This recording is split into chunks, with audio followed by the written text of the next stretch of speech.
A ship carrying gas explodes in Boston Harbor. A Chinese dam collapses, unleashing a 50-foot tidal wave. The East Coast is plunged into days of darkness by a blackout. And in London, a train carrying nuclear waste crashes,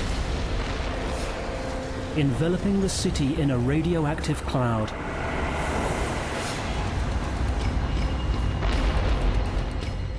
These nightmare scenarios could happen because we have become addicted to energy.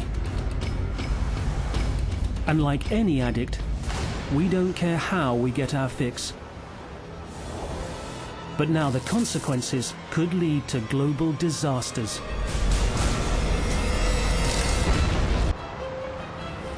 Satisfying our energy needs has reached crisis point. The race is on to plug the gap between diminishing supply and growing demand. Especially for supply that is clean, green, and cheap. What will happen to the world 100 years from today is actually fundamentally quite frightening. Many people don't appreciate just how frightening it is, so we need a new industrial revolution. America's Secretary of State for Energy, Professor Stephen Chu, is a Nobel Prize-winning physicist. He deals in science fact. We had incredible energy resources, and so we built an infrastructure and a set of habits based on abundant energy for 200 years. Rapid global industrialization has helped create global prosperity. But it also has addicted the world to fossil fuels, now poisoning and warming our planet. In the next 20 years, we'll need 60% more power to satisfy the new, emerging global economies. But what will be the source of that new power? Fossil fuels? Nuclear? Hydroelectric? Each has advantages and risks. Our generation's response to this challenge will be judged by history. For if we fail to meet it boldly, swiftly, and together, we risk consigning future generations to an irreversible catastrophe. Oil is the fossil fuel that drives the world's economy. Oil is black gold, dirty but precious. The world is hooked. If you look back at the history of the 20th century, in some ways it is the history of oil. It's been a driver of geopolitics, it's been a driver of military policy for a lot of countries, and it has, at the same time, it has been sort of the fuel for the engine of economic growth. The US is a society built on oil. Transport, commerce, food, medicines, all inextricably linked to oil, with a huge trillion-dollar infrastructure built to support it. But the world's oil reserves are fast running out. We may already have passed the peak of production.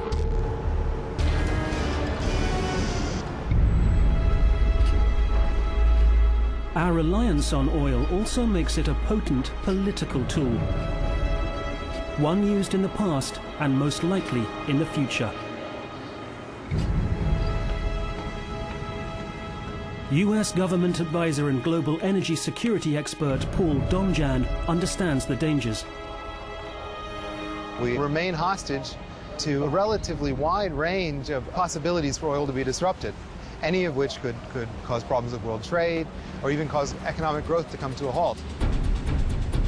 Disruption of supply by accidents and even terrorist attacks is now the global economy's Achilles heel.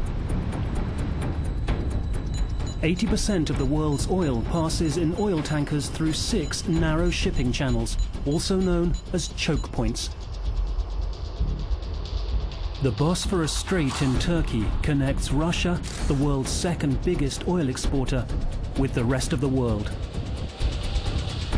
The Bosphorus is probably the most likely single point in the world that would cause an oil shockwave globally. If the Bosphorus were closed, 7% of the oil that every day goes on the open ocean and along major international pipelines would cease to be shipped. Disruption of oil supply could throw the world into turmoil.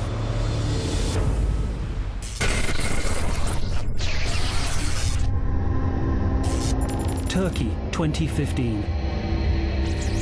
A tanker loaded with 150,000 tons of Russian crude oil navigates through the Bosphorus, which is, at its narrowest point, just 2,200 feet wide.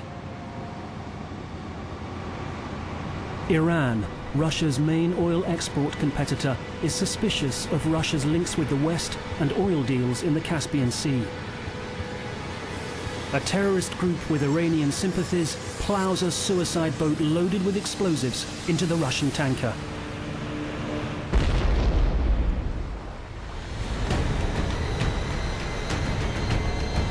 The sunken tanker blocks the Bosphorus to all traffic. Oil markets react instantly to the news. As soon as the Bosphorus is closed, phones will start ringing in trading floors around the world, and oil prices will rise immediately. But there's worse news.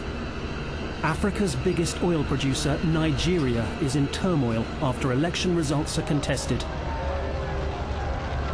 Oil has been systematically disrupted in Nigeria for political gain for the entirety of the last decade.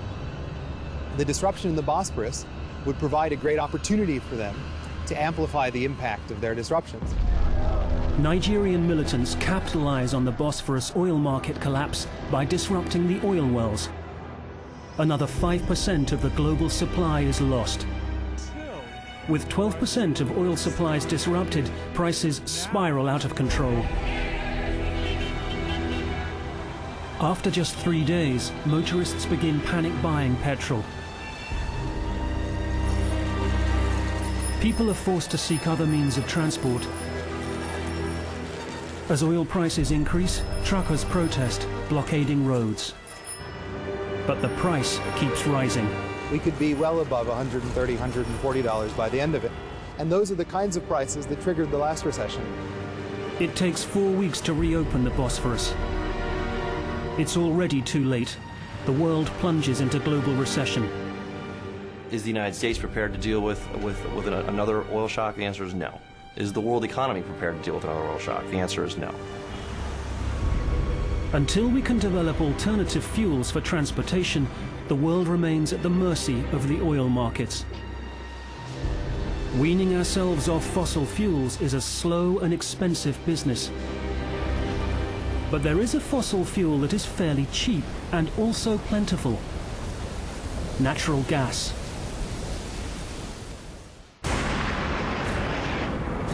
Our existing sources of energy are running out, but also polluting and warming our planet. Are we heading for crisis point? In an energy-starved world, natural gas is becoming an increasingly attractive alternative for generating energy. It emits half the carbon of coal and 1/3 the carbon of oil. Demand for gas is growing. But in its gaseous state, it's expensive to transport, so it's compressed 600 times and cooled, becoming a liquid gas known as LNG. One giant tanker can hold 36 million gallons of LNG in pressurized tanks, enough to power a city like Boston, Massachusetts for a week. But a tanker is extremely dangerous.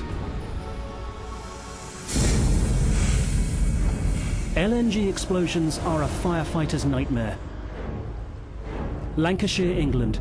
Firefighters train for an LNG accident. The freezing liquid doesn't burn, but as it pours out of a ruptured container, it vaporizes and spreads uncontrollably. Now the gas cloud becomes highly volatile. Once ignited, it burns at 2,300 degrees Fahrenheit, twice as hot as petroleum.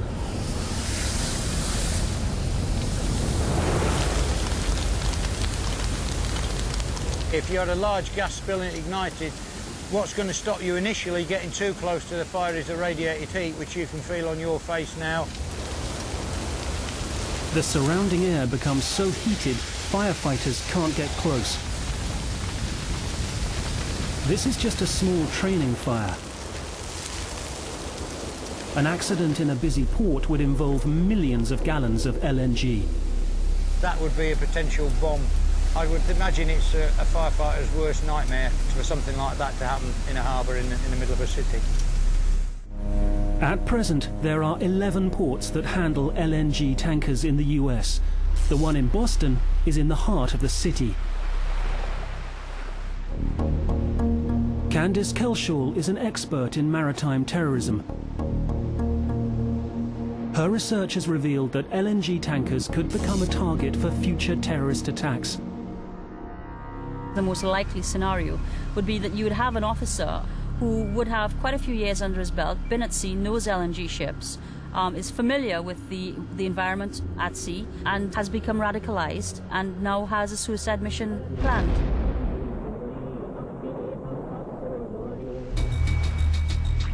Such a scenario occurred in 1999. An Egyptair 767 traveling from New York to Cairo crashed off Cape Cod. The cause was never determined, but experts believe it could have been a radicalized co-pilot on a suicide mission. A suicide mission in a city harbor would be catastrophic, affecting tens of thousands. MIT professor and former chairman of the Massachusetts Port Authority, James Fay, published a report outlining the dangers of an LNG explosion in Boston Harbor. You just have to look at the population of people out of doors in a space like this. Anyone within a half-mile of the waterfront could be hurt.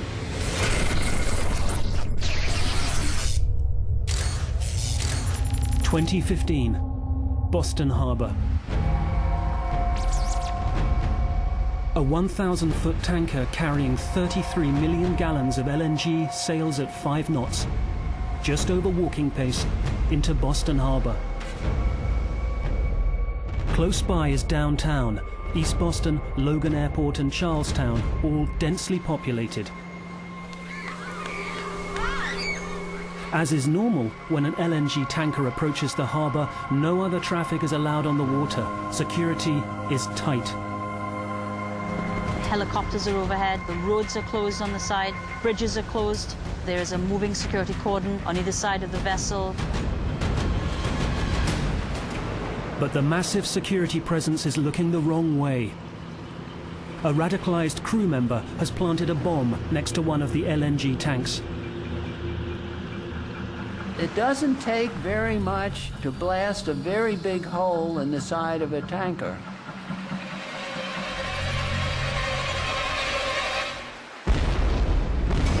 The bomb's explosion splits the side of one of the tanks and the LNG pours out. It ignites, rupturing the other tanks. Once that occurred, then you're looking at what would be the most catastrophic thing, which would be a cascade failure of each of the tanks.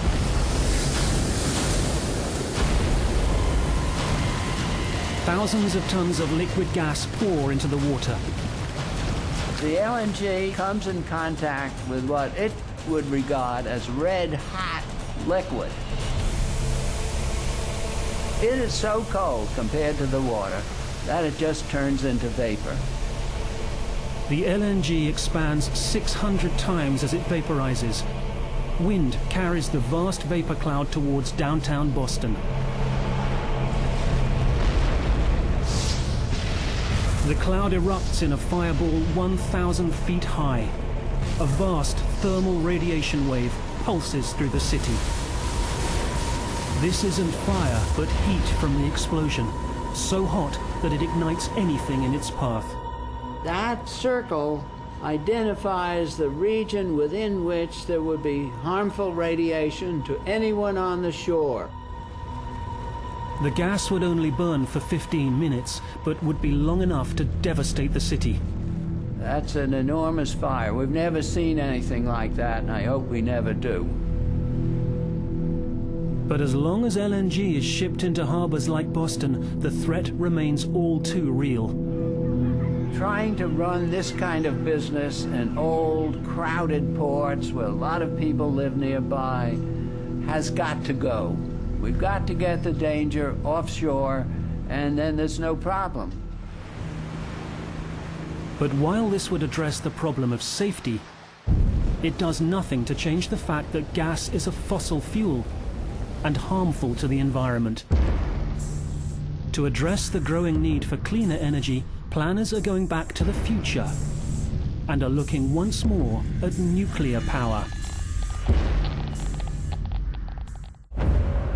We are now in a desperate race to secure enough energy to power our future. As the threat of global warming increases, there is growing pressure to reduce carbon emissions, forcing governments to reconsider nuclear energy. Right now, if I looked at the technology for coal and technology for nuclear and environmentally its impacts, well, only one of them has no carbon emissions, so I would quite frankly favor nuclear.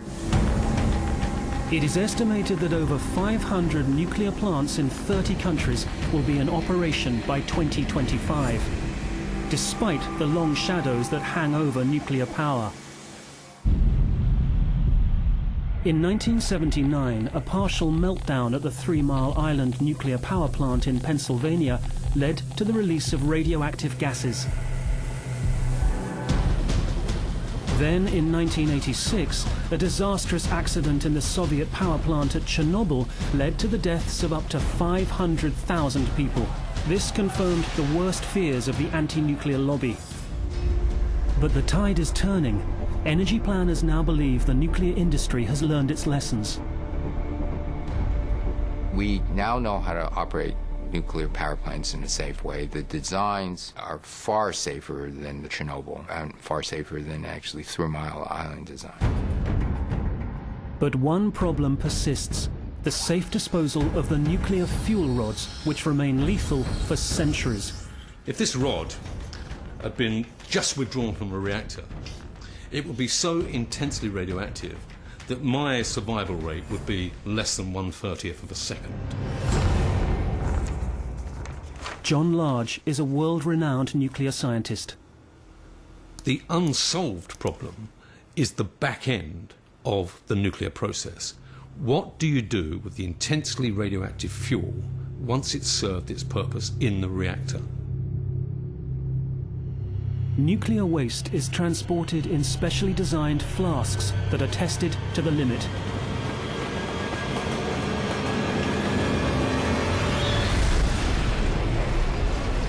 Tests like these proved the flasks could survive a 100-mile-per-hour train collision. They are also designed to withstand a fire burning at 1,400 degrees Fahrenheit for 30 minutes, with the fuel rods shielded in water-filled compartments. But according to John Large, that may be their fatal flaw. I was concerned about the thermodynamic performance of this because if it's in a fire, there's no way of venting the excess pressure build-up that occurs. This flask is full of water, so it turns into a pressure cooker. Such conditions could occur in a railway tunnel fire. July the 18th, 2001, Baltimore, Maryland. Population 600,000. A 60-car freight train laden with flammable chemicals derails inside the Howard Street tunnel, resulting in an inferno. Physicist Dr. Marvin Resnikov investigated what would have happened if nuclear flasks had been involved in the tunnel fire. Some of the cars were glowing reddish orange, and that would tell us that the fire would have to be around 1,500 or 1,600 degrees Fahrenheit. Nuclear waste flasks can withstand temperatures like that for only half an hour. The Baltimore tunnel fire lasted 5 days. John Large has calculated what could happen if such a disaster struck one of the world's biggest cities.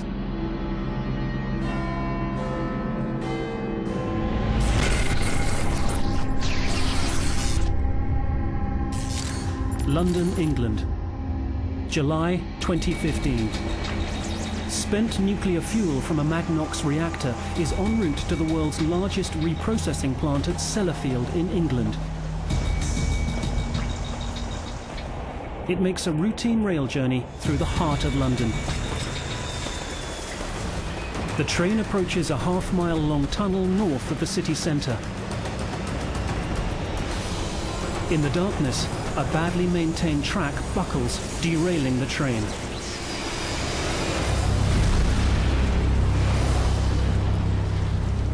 Fortunately, the protective flasks are intact. But before the train's crew can raise the alarm, a freight train laden with oil rumbles into the tunnel, ploughing head-on into the derailed train.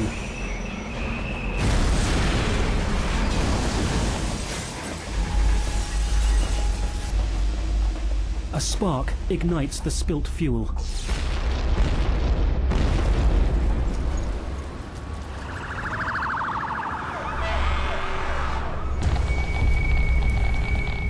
The tunnel's brick walls act like a furnace. Temperatures rise to 2,500 degrees Fahrenheit. Fire crews constantly assess the radiation levels. They know it's time to evacuate. Pressure that builds up and builds up very rapidly in about an hour and a half into the fire would be sufficient to actually break this flask open, enable the fuel particles to be broken up, released into the atmosphere.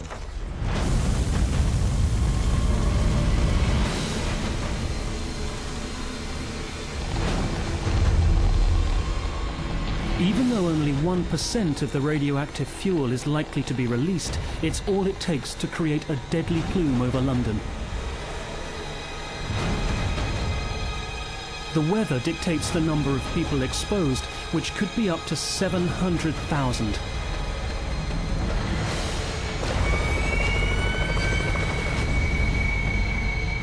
There may not be any immediate deaths, but during the next 50 years, thousands of Londoners could die as radioactive elements like cesium and plutonium lead to cancers.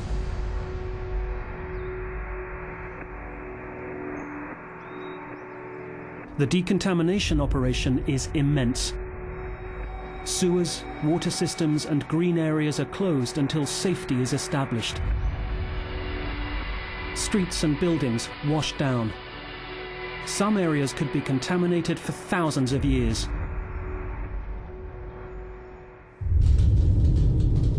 Sooner or later, spent fuel now stored on site at US nuclear plants will need to be moved, putting American cities at risk. Yet the growing need to fill the energy gap has forced the nuclear option back on the table. I think nuclear power has to play a significant role. As we transition to renewables, it's going to take some time. So I think it is a part of our mix. Nuclear power could offer a short-term solution. But could we harness the power from the rivers of the world to provide an endless, clean source of energy? Our hunger for carbon-based energy is destroying our planet. We must find cheap and safe solutions to answer our energy needs, and many believe that the answer is water. It is a resource that is found on every continent. Combine water with gravity, and you have an infinite source of clean, green energy, hydroelectric power. But the giant dams needed to hold back the water have an environmental cost, reducing the flow and damaging the ecosystem downstream. And if a dam ever collapses, the death toll can be shocking. In 1975, a 50-foot wave killed 230,000 Chinese when the Bankyo Dam failed. It was a typhoon that overwhelmed the dam, but we've got to be able to anticipate those kind of storms and make sure that they're designed properly for those extreme loads, especially when you have extreme consequences.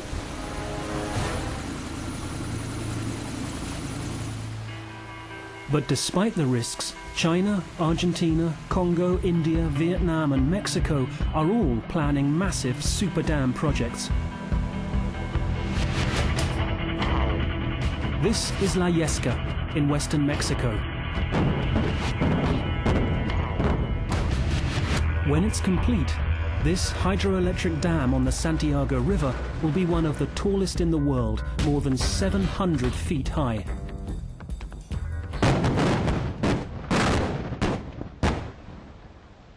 We are installing 750 megawatts of power here, enough to give energy to the city of Guadalajara, which is 5 million people. Ensuring a 700-foot-high wall of water stays in place is the overwhelming priority of Chief Engineer Fidencio Mendez.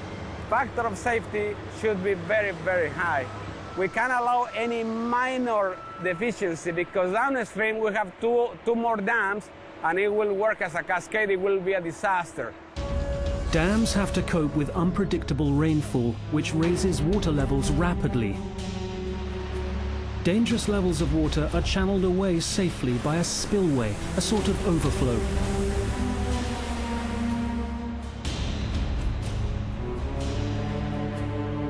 Engineers design dams to meet the most extreme conditions, like a rainstorm that might come only once in 1,000 years. But global warming is forecast to make unpredictable weather more frequent and more extreme.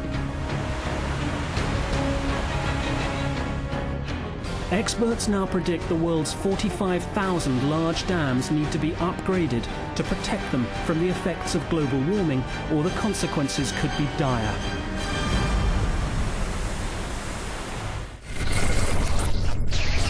China, 2015. The country leads the world in hydroelectric power generation. Its population, now 1.4 billion, consumes more energy per day than the United States in a week. Its latest dam is built to withstand a 1 in 1,000 year flood.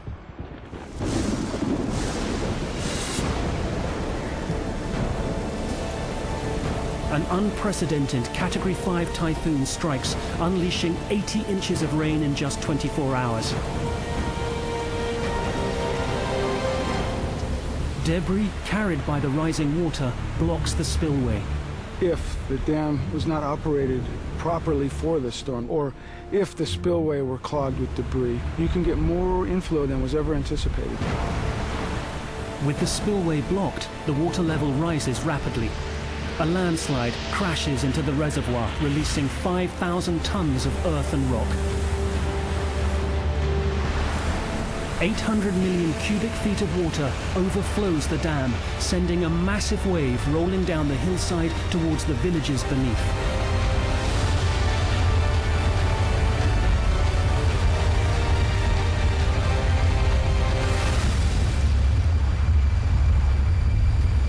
A further 7 dams are breached by the wave as it sweeps downstream.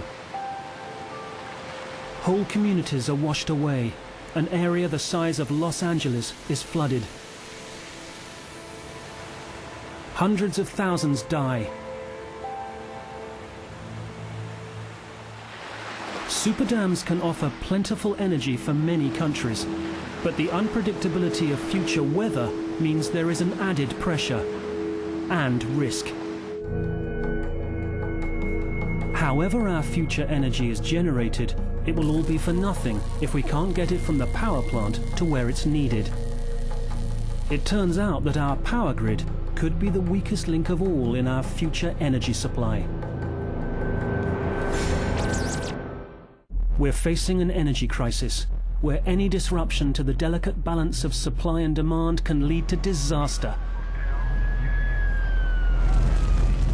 But even if we solve this crisis, can we trust the grid to reliably supply us with electricity?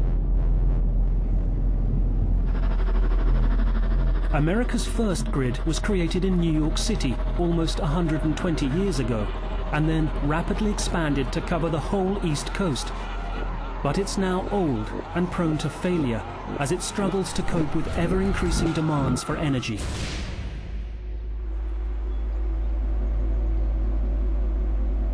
If we lost electricity tomorrow, we'd pretty much go back to almost a Stone Age existence. Professor Tom Overby is an expert in the stability of the US grid. It would be hard to imagine the modern world without electricity because we depend on it for just about everything we do. When the lights go out, pretty much nothing gets done. 180,000 miles of transmission line have been grafted onto America's ancient infrastructure. To keep the electricity flowing requires constant care. Our relentless dependence on electricity means cables can't even be powered down for maintenance. How do you repair a 5,000-volt line you can't switch off? Very carefully.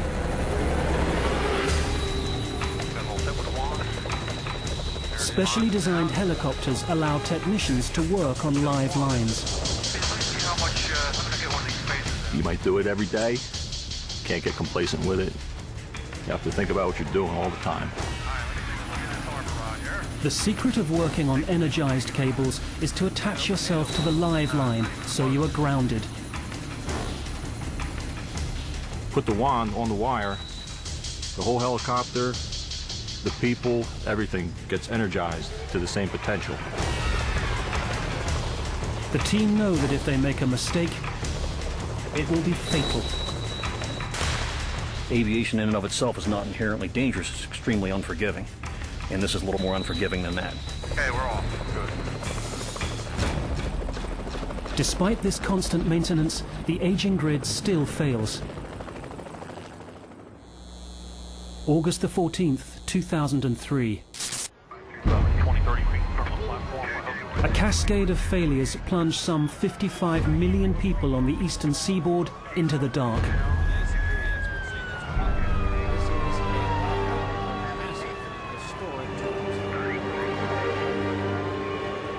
The blackout shuts offices and strands commuters, but within 24 hours it's over.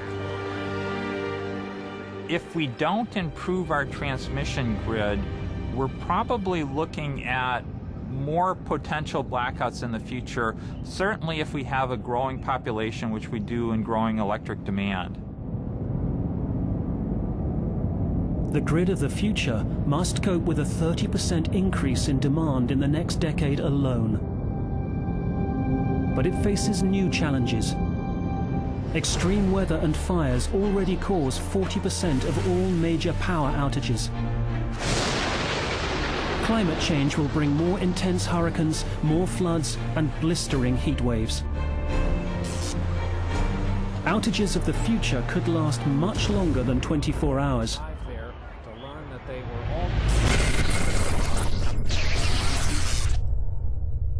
The East Coast, 2015.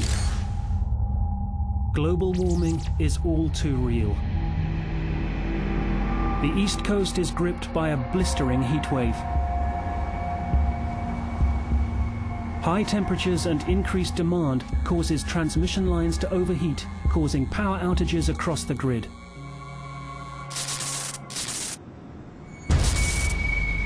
In a cascading failure, what happens is one line trips, it causes an increased flow on the other lines.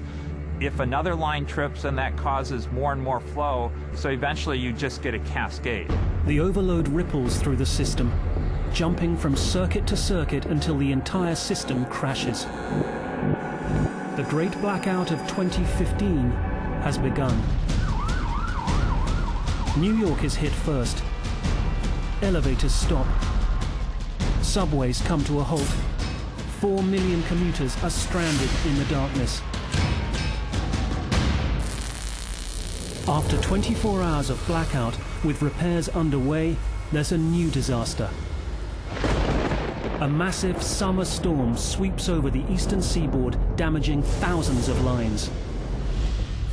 Within 30 minutes, lights go out across 10 states, from Michigan to Vermont, and all the way to Canada.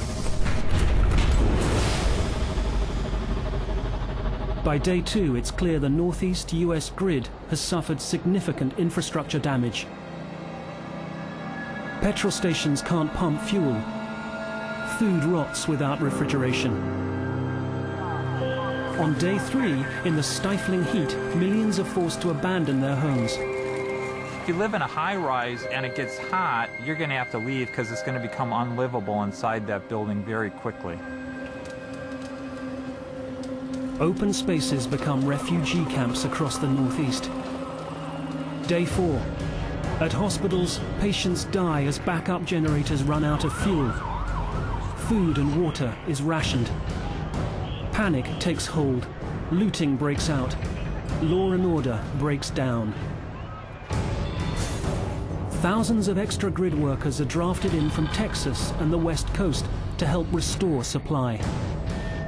It's not as simple as just flipping a switch. The power grid just is not designed to supply everybody with their full electric load at the same time. Places like hospitals, police stations, fire stations get electricity first, then it takes quite a while to get to the residential neighborhoods. As the fixes are made, power stations restart and the grid splutters back to life.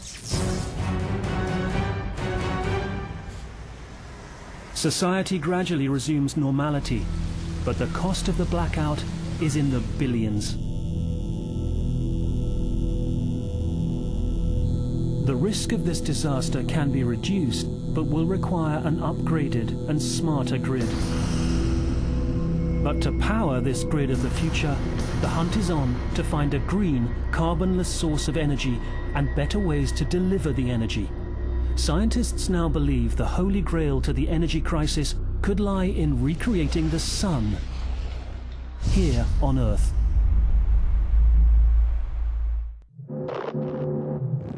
In the last 100 years, the use of energy has revolutionized the way we live. But it has also fundamentally changed the planet we inhabit. So we must find new sources, ones that are plentiful, but above all, clean, without carbon emissions. Leading the US into this new energy revolution is the job of US Energy Secretary, Professor Chu. There's an incredible opportunity to say, all right, we have the greatest research and development and innovation machinery in the world. Why not take the opportunity to become the leader in this industrial revolution? And solutions exist. Clean, abundant energy is available, enough to power the entire world many times over. There's plenty of renewable energy around. At least 5 times as much wind available compared to the total power demand. The amount of sunlight is even more. If nature is able to provide many times more energy than we demand, why aren't we using it? Green energy, though clean, renewable and abundant, is often dependent on the weather. Electricity is generated only when the wind blows or the sun shines.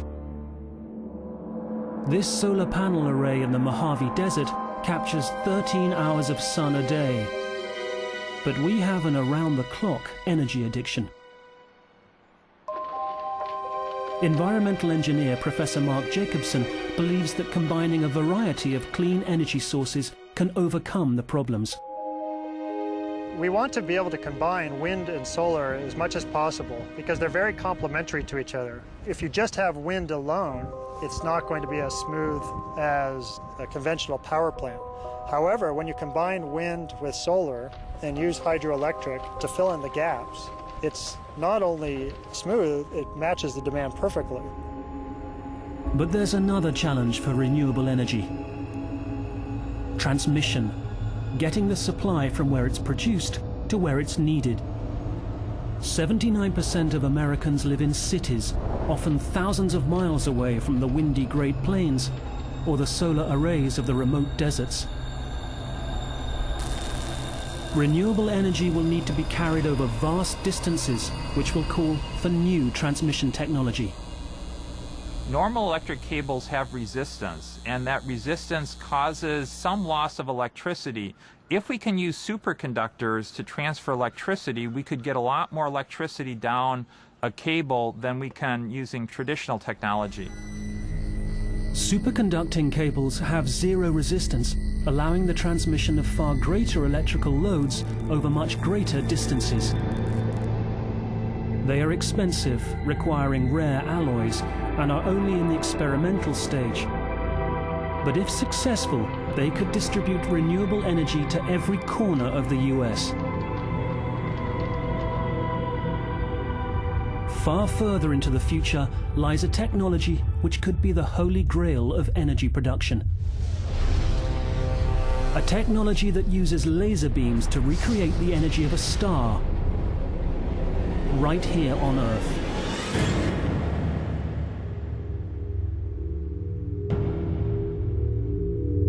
Ex-astronaut and physicist Dr. Peter Wisoff is working on a new kind of nuclear power, fusion. It's a carbon-free source of energy. It's a limitless source of energy. The major constituent of the fuel is found in seawater, which is certainly abundant here on the Earth. Current nuclear power depends on fission, splitting atoms. At Livermore, they're preparing to fuse atoms by heating hydrogen to 180 million degrees Fahrenheit. These conditions are only found inside stars, enabling them to burn brightly for billions of years. The key is a laser, the biggest in the world, more than 1 kilometer long, focused on a minute target. It all happens in a few billionths of a second. This is a very short laser pulse, and it goes in and it heats this target to extreme conditions. All the matter collides together, reaches a temperature of 100 million degrees, and we get the fusion process to occur, and it's all done in an instant. The energy released is harnessed by heating liquid salt, which produces steam. This steam powers huge turbines to generate electricity. The release of energy from a fusion reaction is 10 million times greater than from burning coal. System shot sequence running at T-minus 10. The challenge of fusion is how to make that instant last longer than a few billionths of a second, and to produce more energy than it consumes. 1, shot. Scientists hope that this could be achieved by 2040. If and when they do, it will be the dawn of a new age of energy production. But until then, overcoming our addiction to cheap and dirty fuels will be a challenge. But if we could use it less and more efficiently, we're halfway there. Let me go back to the most important thing 20 years from today. The biggest decrease in carbon emissions will come from energy efficiency.